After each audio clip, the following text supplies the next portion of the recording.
Hello students, here we are discussing question 66 of KVPY SA question paper which was held in year 2015. So देखते हैं इस question के अंदर क्या पूछा जा रहा है. A girl sees through a circular glass slab of refractive index 1.5, okay, of thickness 20 mm and diameter 60 mm to the bottom of swimming pool. Refractive index of water is 1.33. The bottom surface of the slab is in contact with the water surface. The depth of swimming pool is 6 meters, right? 6 meters. The area of bottom of swimming pool that can be seen through the glass slab is. So basically हम कितना area देख सकते हैं, हमसे ये पूछा गया है स्विमिंग पूल के बेस का.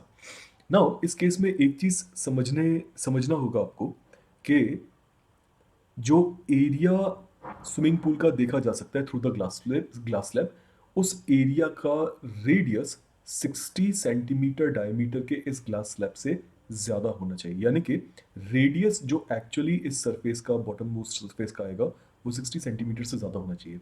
अब ऐसा क्यों? क्योंकि इस जगह से जो भी लाइट रे इस एज पर आएगी यहाँ पर, वो पहले एंटर करेगी लिक्विड से ग्लास में, hence there will be a little bit of refraction, and finally उसके बाद में वो ग्लास से एयर में जाकर के रिफ्रैक्ट करेगी. Now what will be the maximum condition here?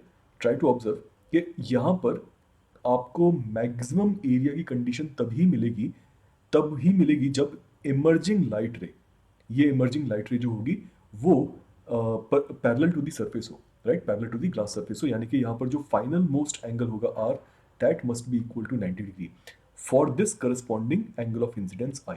Okay, so I hope आप सभी समझ पाए होंगे कि यहाँ पर मैं क्या करना, यहाँ पर मुझे इंसिडेंस एंगल आई पता करना है.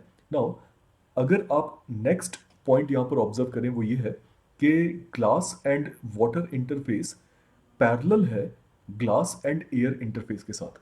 इसका मतलब अकॉर्डिंग टू स्नेल्स लॉ, जहाँ पर μ1 sin θ1 equals μ2 sin θ2 equals μ2 sin θ3 हम इम्प्लीमेंट कर सकते हैं for parallel surfaces.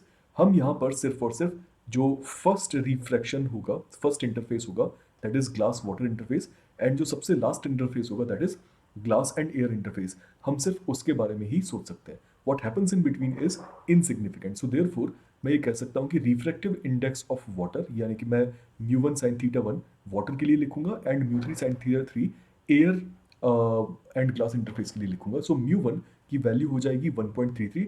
Rather than writing it down as 1.33 मैं इसे 4/3 रिप्रेजेंट करूंगा. So 4/3 sine I should be equal to finally refractive index of air which is 1 multiplied by sine θ3, जो इस case में आर है, जिसकी वैल्यू ऑलरेडी मैंने 90 लिखी हुई है. So this is going to become sin 90 degree, right? Sin 90 is also 1. So यहाँ से मुझे sin I की वैल्यू मिल जाएगी 3/4.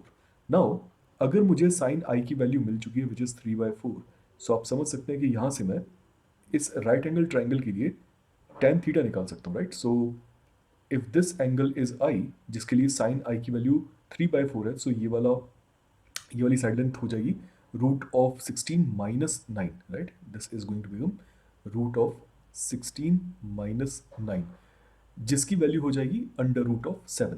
सो इस ट्राइंगल से आप 10i की वैल्यू रिप्रेजेंट कर सकते हैं विच इज 3/√7. नाउ ये क्यों जरूरी है, इसे समझने के लिए हम जरा राइट वाले फिगर में चलते हैं. यहाँ पर इस फिगर की क्लैरिटी से चीज़ें क्लियर हो जाएंगी कि हमें करना क्या है. बेसिकली हमने समझा था लास्ट सेकंड फिगर के अंदर कि ये एंगल आई के बराबर है, राइट? एंड देयरफॉर अगर मुझे इसमें बेस लेंथ पता है विच इज़ 6 मीटर, तो मैं कैलकुलेट कर सकता हूँ कि मेरे पास ये डिस्टेंस कितनी है. एंड सिमिलरली मुझे ये रेडियस पता है सेंट्रल एक्सेस से कि ये रेडियस 30 सेंटीमीटर्स के बराबर है.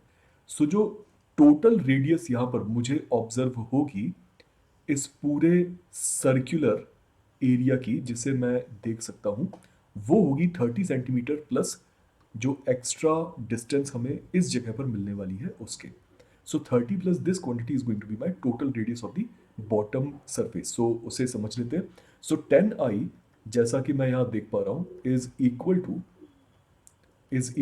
3/√7, राइट?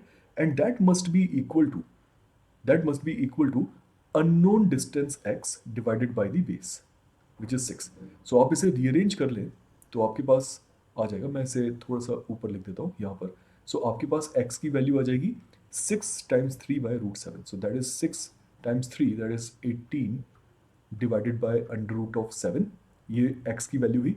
एंड देयरफॉर जो टोटल रेडियस कैपिटल R है बॉटम सरफेस की जो विजिबल होगी, that will be equal to 0.3, that is 30 centimetres, which is converted into metres, plus 18 divided by √7। So what is the total area at the bottom, जो कि हमें दिख सकता है, that will be pi into r square. आपने बस इस are की वैल्यू को फिगर आउट करके उसे स्क्वायर करके एरिया यहाँ पर कैलकुलेट करना है। सो फाइनली इसे आप कैलकुलेट करेंगे तो आपके पास अप्रोक्सीमेटली 160 मीटर स्क्वायर आंसर आएगा, which actually is option B. So option B is the correct answer. I hope आप सभी को ये समझ में आया होगा कि इस क्वेश्चन को एड्रेस कैसे करना है। एंड अगर आप वेदांत एकलव्य के बारे में नहीं जानते हैं तो फिर गूगल पर जाकर के इसके बारे में सर्च कर सकते हैं। Best of luck.